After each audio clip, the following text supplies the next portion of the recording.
Happy Thursday. So Luke chapter 15, I continue to read at a blistering pace through this parable. Suppose one of you has 100 sheep, Jesus speaking, and he loses one of them. Doesn't he leave the 99 in the open country and go after the lost sheep until he finds it? So, when I first heard this, I thought, well, I don't know. I think maybe if I had 99%, that's an A. I'd hold on to that. Or 1% loss, it seems acceptable. How much does the sheep cost? But it's not the point that's being made here.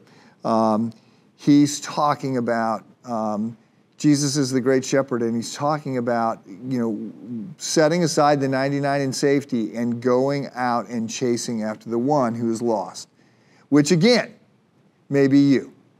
So when he finds it, he joyfully puts it on his shoulder and goes home. Then he calls his friends and neighbors together and says, "Rejoice with me, I have found my lost sheep." So Jesus is talking about the joy of God when one person is found, when one person finds their way back to him.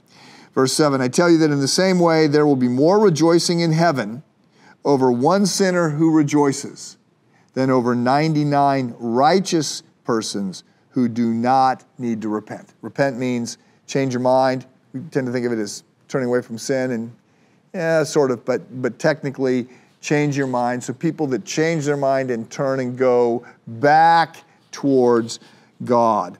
Do note in telling this, Jesus is implying that he knows what goes on in heaven. Right? He's making a claim to some spiritual authority. I tell you, there's more rejoicing in heaven when one sinner turns around and heads back to God. And then we've got the second, just very briefly, there's the second parable, verse 8. Or suppose a woman has 10 silver coins and loses one.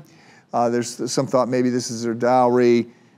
Don't know that. But doesn't she light a lamp, sweep the house, and search carefully until she finds it? Houses were small, size of maybe a one-car garage, no windows.